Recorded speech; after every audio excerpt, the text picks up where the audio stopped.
എല്ലാവർക്കും സലു കിച്ചനിലേക്ക് സ്വാഗതം. ഞാൻ സമീറ.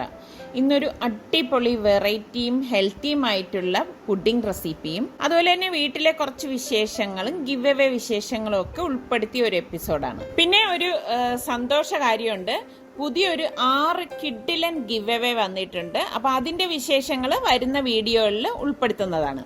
പിന്നെ പ്രത്യേകിച്ച് ഒരു കാര്യം ഞാൻ പറയാം, ഇന്ന് വൈകുന്നേരം 5 മണിക്ക് നമ്മൾ ലൈവിൽ വരുന്നുണ്ട്. അപ്പം നിങ്ങളെല്ലാവരും അവിടെ ഉണ്ടായിരിക്കുമല്ലോ അല്ലേ? അപ്പം നമുക്ക് ഇന്നത്തെ ഈ എപ്പിസോഡിലേക്കൊന്ന് പോയാലോ. സോഫേന്റെ സെക്കൻഡ് ഗിവ് അവേ നടത്തിയതിലെ നമ്മളുടെ വിന്നർ എന്ന് പറയുന്നത് ട്രിവാൻഡ്രത്ത് തന്നെയുള്ള ആളാണ്. അപ്പൊ ഞാൻ വിചാരിച്ചു ഇവിടെ അടുത്തുള്ള ആളാവുമ്പോ എന്തുകൊണ്ടും നല്ലത് ഈ അവരുടെ സമ്മാനം കൊണ്ടുപോയി കൊടുക്കുന്നതല്ലേ. ഫസ്റ്റ് വിന്നർ ഒന്ന് തൃശ്ശൂരായിരുന്നു. അതെ, അവർ ഫോട്ടോ അയച്ചു തന്നല്ല, അത് നമ്മൾ കാണിച്ചു തരാം.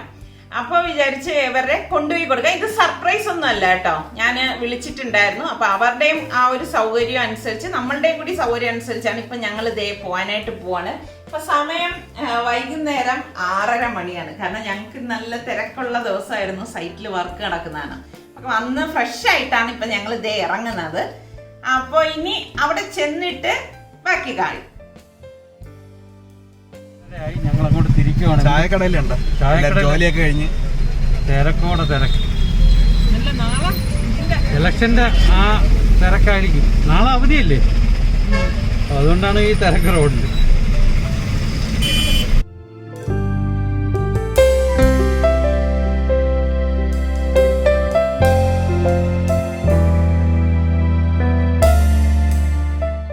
അങ്ങനെ നമ്മളുടെ വ്യൂവറിൻ്റെ വീടിൻ്റെ അടുത്ത് എത്തിയിരിക്കുകയാണ്. കാറ് പാർക്ക് ചെയ്തിട്ട് ഇപ്പം നമ്മൾ അങ്ങോട്ടേക്ക് പോവാണ്.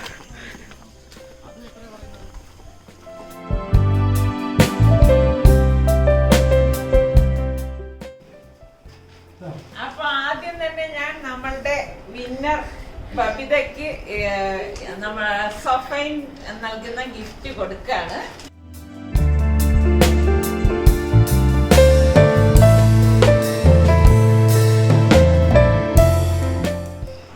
സലു കിച്ചൻ ബബിത സ്പെഷ്യൽ കഴിക്കാൻ വന്നിരിക്കുകയാണ്. ബബിത ബർഗർ ഉണ്ടാക്കിയിരിക്കുന്നു. ഞാൻ കൈ കഴുകിയിട്ടുണ്ട്. പക്ഷെ നേരത്തെ പറഞ്ഞുകൊണ്ട് ഇതൊക്കെ ഗുണം കിട്ടി. നമ്മളിതിന് മുമ്പ് പോയ വീട്ടിലൊന്നും പറയാതാണ് പോയത്. സർപ്രൈസ് ആയിട്ട് പോയ കഴിയുമ്പോ ഒന്നും കിട്ടില്ല. പറഞ്ഞിട്ട് വന്നത് കൊണ്ട് ചട്ടിപ്പത്തിരി അല്ലേ ബബിത? ഇറച്ചിപ്പെട്ടി ബർഗർ നല്ല ഇത് പറയാൻ ഹെവി ആയിട്ടാണ് ബബിത എല്ലാം തയ്യാറാക്കി വെച്ചിരിക്കുന്നത്.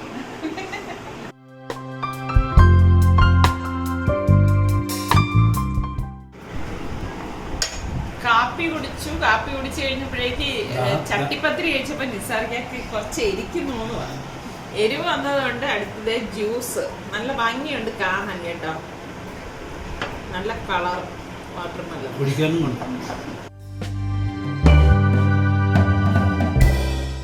അവിടുന്ന് പിന്നെ നമ്മൾ നേരെ പോത്തീസിലേക്കാണ് പോയത്. എനിക്ക് കുറച്ച് സാധനങ്ങളൊക്കെ വാങ്ങിക്കാനുണ്ടായിരുന്നു. അപ്പോൾ അതും കൂടി ഉദ്ദേശിച്ചാണ് നമ്മൾ ഇന്ന് ഇറങ്ങിയത്. പോത്തീസിലെത്തിയപ്പോൾ കണ്ട കാഴ്ച നല്ല രസമുണ്ട് കേട്ടോ. എല്ലാം ഈ ക്രിസ്മസിൻ്റെ ആ ഒരു ഭാഗമായിട്ട് എല്ലാം അങ്ങനെ അലങ്കരിച്ച് വെച്ചിരിക്കുകയാണ്. ഇതൊക്കെ കാണുമ്പോൾ തന്നെ നല്ല രസമാണ്. പക്ഷേ ഇതൊന്നും ആസ്വദിക്കാനുള്ള സമയമൊന്നും കിട്ടിയില്ല, കാരണം ഞങ്ങൾ ലാസ്റ്റാണ് അവിടെ കയറി പോകുന്നത്.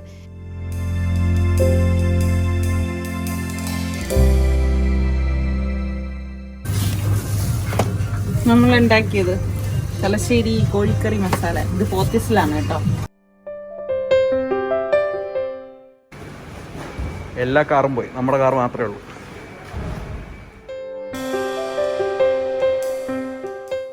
ആരുമില്ല, നമ്മൾ അവസാനത്തെ കസ്റ്റമറാണ്. നമ്മളവരെങ്ങനെ ഇറക്കി വിട്ട് നമ്മളെ കയറ്റിയില്ല യഥാർത്ഥത്തിൽ, നമ്മൾ ലേറ്റ് ആയിപ്പോയി. പക്ഷെ നമ്മൾ ആ ഗ്രോസറിയിൽ മാത്രമേ ഉള്ളൂ എന്ന് പറഞ്ഞുകൊണ്ട് പെട്ടെന്ന് കയറ്റി, പെട്ടെന്ന് ഇറങ്ങി. ഇനി എനിക്ക് വീട്ടിൽ പോയിട്ട് വേണം കുക്ക് ചെയ്യാനുള്ളത്. അപ്പം ഞാൻ വിചാരിച്ചു ഇന്നൊരു വെറൈറ്റി പുഡിംഗ് തയ്യാറാക്കാമെന്ന്. അപ്പം നിങ്ങൾക്ക് ഏത് ടൈപ്പ് പുഡിംഗാണ് ഇഷ്ടം? ഇപ്പം നാളെ ഇലക്ഷൻ ആയതുകൊണ്ട് തന്നെ എനിക്ക് കുക്ക് ചെയ്യാനുള്ള സമയം കിട്ടത്തില്ല. അപ്പോൾ ഇതാവുമ്പോഴേക്ക് നാളെ തണുപ്പിച്ചെടുക്കുകയും ചെയ്യാം. അപ്പോൾ നമുക്ക് ഈ പുഡിംഗ് ഉണ്ടാക്കാൻ വേണ്ടിയിട്ട് ഞാൻ ഇതുപോലെ ഓരോ ട്രേ എടുത്തിട്ടുണ്ട്. ഇതിലേക്ക് ഞാൻ കുറച്ച് ഓയിൽ ഒഴിച്ച് ഇതുപോലെ ഒന്ന് ബ്രഷ് ചെയ്ത് കൊടുക്കും. പെട്ടെന്ന് വിട്ട് കിട്ടാനാണ് നമ്മൾ ഇങ്ങനെ ബ്രഷ് ചെയ്തെടുക്കുന്നത്. ആദ്യം തന്നെ നമ്മൾ ഇതുപോലെ ഒന്ന് ബ്രഷ് ചെയ്ത് മാറ്റി വെക്കണം. ഇപ്പം ഞാനിവിടെ 2 ബൗൾ എടുത്തിട്ടുണ്ട്. ഒരു ബൗളിലേക്ക് 2 ടേബിൾ സ്പൂൺ കൊക്കോ പൗഡർ ഇട്ട് കൊടുക്കണം.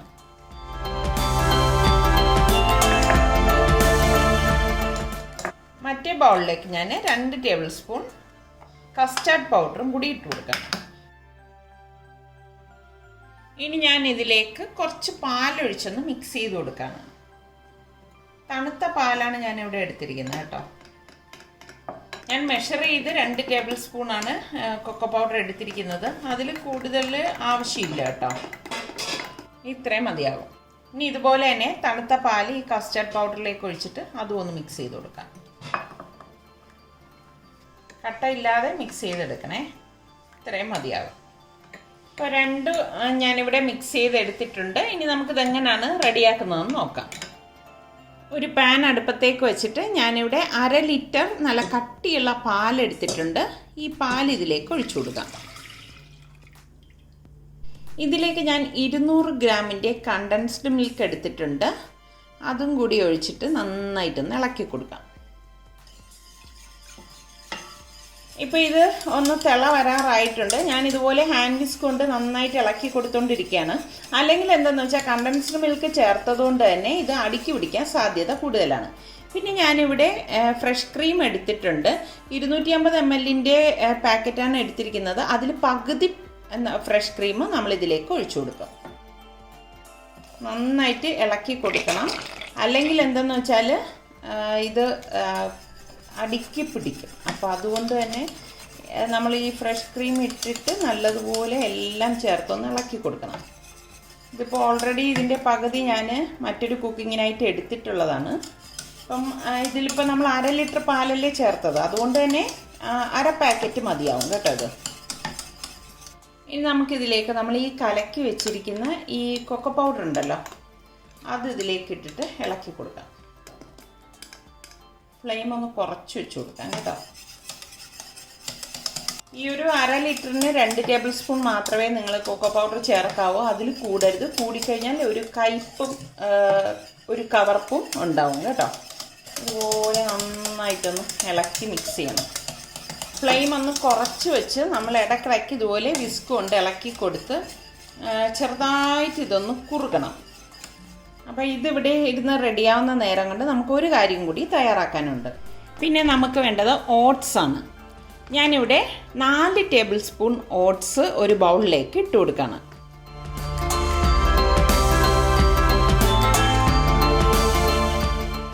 ഇത്രയും മതിയാകും. പിന്നെ നമുക്ക് വേണ്ടത്, ഞാനിവിടെ ചോക്ലേറ്റ് കേക്കാണ് എടുത്തിരിക്കുന്നത്. ഇതുപോലെ ഒരു പീസ് ചോക്ലേറ്റ് കേക്ക് വേണം. ഇത്രയും മതിയാവും കേട്ടോ. ഇപ്പോൾ ചോക്ലേറ്റ് കേക്ക് ഇല്ലെങ്കിൽ നിങ്ങളുടെ ചോക്ലേറ്റ് ബിസ്ക്കറ്റ് ഉണ്ടെങ്കിൽ അതായാലും മതിയാവും കേട്ടോ. കേക്ക് എടുക്കുന്നതാണ് ടേസ്റ്റ് കൂടുതൽ. അപ്പം ഞാൻ ഇത്രേ എടുത്തിട്ടുള്ളൂ. ഏകദേശം ഒരു 50 ഗ്രാം വരും കേട്ടോ. അപ്പം ഓട്സും കേക്കും കൂടി ഒരു ബ്ലെൻഡറിലേക്ക് ഇട്ടിട്ട് ഒന്ന് ബ്ലെൻഡ് ചെയ്തെടുക്കാം. ഇതിലേക്ക് നമുക്ക് ഈ ഓട്സും ഈ കേക്കൊന്ന് മുറിച്ചിട്ട് കൊടുക്കാം.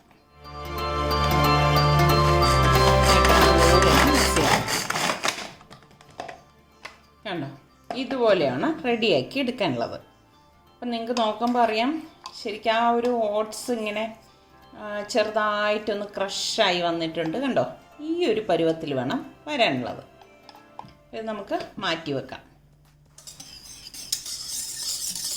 അപ്പോൾ നമ്മളുടെ പാലിവിടെ കണ്ടോ ഒന്ന് കുറുകി വന്നിട്ടുണ്ട്. അപ്പോൾ ഈ സമയത്ത് ഞാൻ ഈ കലക്കി വെച്ചിരിക്കുന്ന കസ്റ്റാർഡ് ഇതിലേക്ക് ഒഴിച്ചിട്ട് മിക്സ് ചെയ്യണം. നന്നായിട്ട് ഇളക്കിയിട്ട് വേണം നമ്മൾ കസ്റ്റാർഡ് ഇതിലേക്ക് ഒഴിക്കാൻ കേട്ടോ. ഫുള്ളായിട്ട് ഞാൻ കസ്റ്റാർഡ് ഇതിലേക്ക് ഒഴിച്ചു കൊടുത്തിട്ടുണ്ട്. നന്നായിട്ട് ഇതുപോലെ മിക്സ് ചെയ്യണം. കസ്റ്റാർഡ് ഒഴിക്കുന്നത് കൊണ്ട് തന്നെ ഇത് പെട്ടെന്ന് തിക്കാവും. അപ്പോൾ നമ്മൾ ഇതുപോലെ ഹാൻഡ് വിസ്കോ അല്ലെങ്കിൽ ഫോർക്കോ കൊണ്ട് ഇതുപോലെ നന്നായിട്ട് മിക്സ് ചെയ്ത് കൊടുക്കണം. അല്ലെങ്കിൽ എന്താണെന്ന് വെച്ചാൽ ഈ അവിടെ കട്ടയായിട്ട് ഇരിക്കും. അപ്പം അങ്ങനെ വരാതിരിക്കാനാണ് നമ്മൾ ഇങ്ങനെ ഇളക്കിയെടുക്കുന്നത്. ഇപ്പോൾ അതേ കണ്ടോ, ഇത് തിക്കായി വരുന്ന സമയത്ത് നമ്മൾ ഈ ക്രഷ് ചെയ്ത് വെച്ചിരിക്കുന്ന ഓട്സും കേക്കും ഉണ്ടല്ലോ, ഇതിൻ്റെ ഈ ഒരു മിക്സ് ഇതിലേക്ക് ഇട്ടിട്ട് മിക്സ് ചെയ്ത് കൊടുക്കണം. ശരിക്കും എളുപ്പമാണ് കേട്ടോ ഈ ഒരു പുഡിങ് ഉണ്ടാക്കാനായിട്ട്. കുട്ടികൾക്കൊക്കെ ഒത്തിരി ഇഷ്ടമാവും.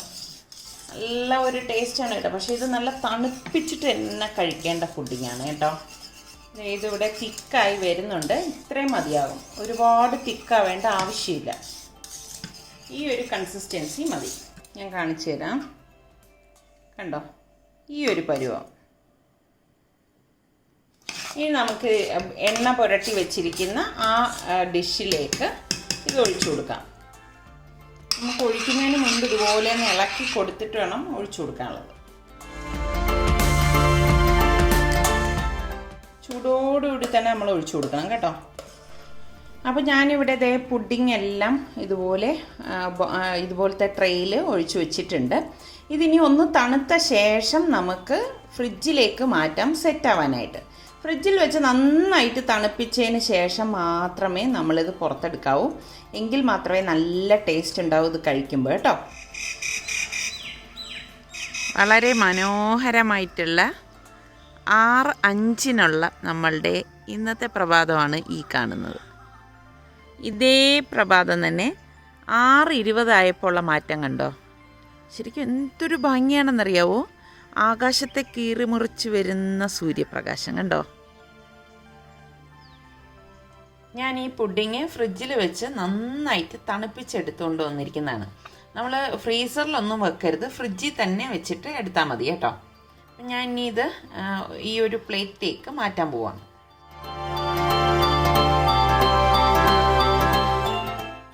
അപ്പോൾ നമ്മുടെ പുഡിങ് ഇവിടെ റെഡി ആയിട്ടുണ്ട്. അപ്പോൾ ഞാനിനി ഇത് കുറച്ച് ഓട്സും കേക്കും കൂടി ക്രഷ് ചെയ്ത് വെച്ച് ഗാർണിഷ് ചെയ്യാൻ പോവാണ്.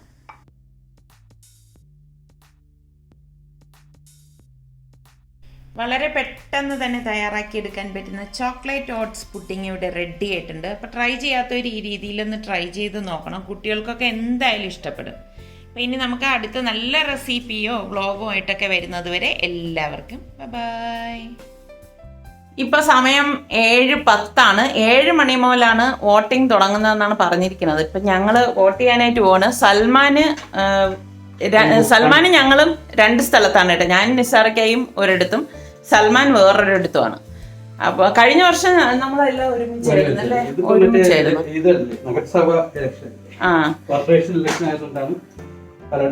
കുഴപ്പമില്ല. സൽമാൻ സ്കൂട്ടറിൽ ഒരു സ്ഥലത്ത് പോകും, ഞങ്ങൾ 2 പേരുടെ അടുത്ത സ്ഥലത്ത് പോകും. നമ്മുടെ സുൽത്താന് കിട്ടിയില്ല.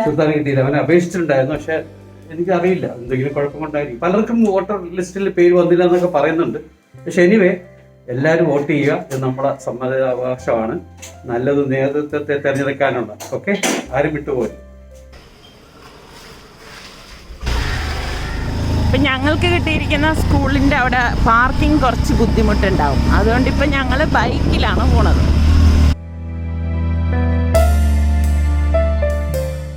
രാവിലെ ആയതുകൊണ്ട് റോഡിൽ തിരക്കൊന്നുമില്ല. അപ്പോൾ നമ്മൾ പെട്ടെന്ന് പോയിട്ട് പെട്ടെന്ന് വരാൻ വേണ്ടിയിട്ടാണ് രാവിലെ തന്നെ പുറപ്പെട്ടിരിക്കുന്നത്. നമ്മളുടെ പേരൂർക്കട ജംഗ്ഷനാണ്. കംപ്ലീറ്റ് തോരണം അല്ലേ, ബാനറും അത് തന്നെ. പക്ഷേ സൈലൻ്റ് ആയിരുന്നു ഇന്നലെയൊക്കെ അല്ലേ, ഇങ്ങനെ മൈക്ക് അങ്ങനെയുള്ള കാര്യങ്ങളൊന്നുമില്ല. നമ്മളുടെ ബൂത്ത് എത്താറായിട്ടുണ്ട്. എല്ലാവരും തൊട്ടടുത്ത് ഇവിടെ പാർക്ക് ചെയ്തിട്ടാണ് പോകുന്നത്. എൻ്റെ റബ്ബേ, സ്കൂളിൻ്റെ അവിടെ നല്ല തിരക്കുണ്ടെന്ന് തോന്നുന്നു. ഇവിടെ 2 വാർഡിലെ ആൾക്കാരുണ്ട്. നമ്മൾ പേരൂർക്കട വാർഡാണ്. ഞങ്ങളുടെ വാർഡിൻ്റെ അവിടെ തള്ളൊന്നുമില്ല. നല്ല എളുപ്പം തന്നെ ഞങ്ങൾ വന്നിടം തന്നെ കഴിഞ്ഞു കേട്ടോ. മറ്റേത് കവടിയാർ വാർഡാണ്. അപ്പോൾ എന്തായാലും വന്നിടം തന്നെ ഞങ്ങൾ വോട്ട് ചെയ്ത് തിരിച്ചു പോവാണ്. കണ്ടോ. അപ്പോൾ എത്രയും പെട്ടെന്ന് ചെയ്യാത്തവരും എത്രയും പെട്ടെന്ന് വന്ന് ചെയ്യുക. ഇത് നമ്മളുടെ അവകാശമാണ്. എൻ്റെത് ലൈറ്റായിട്ടേ ഉള്ളൂ ഉണ്ടോ. എല്ലാവരും നമ്മളെപ്പോലെ ചിന്തിക്കുന്നവരാണ്. രാവിലെ വന്നാൽ പെട്ടെന്ന് തന്നെ വോട്ട് ചെയ്തിട്ട് പോകാമെന്നുള്ളവർ. ഞാനിപ്പോൾ അങ്ങനെ എൻ്റെ പോളിംഗ് സ്റ്റേഷനിൽ എത്തിയിരിക്കുകയാണ്. നല്ല തിരക്കുണ്ട് കണ്ടോ, ഇഷ്ടംപോലെ വണ്ടികളുണ്ട്.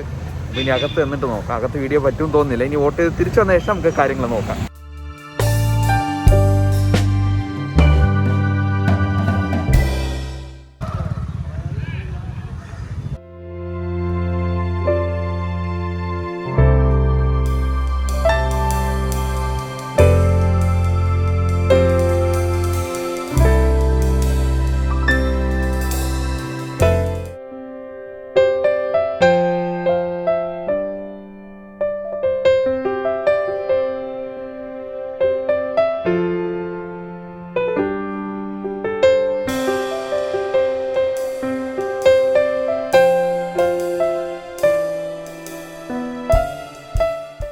വോട്ട് ചെയ്തൊക്കെ കഴിഞ്ഞ് ഇറങ്ങി.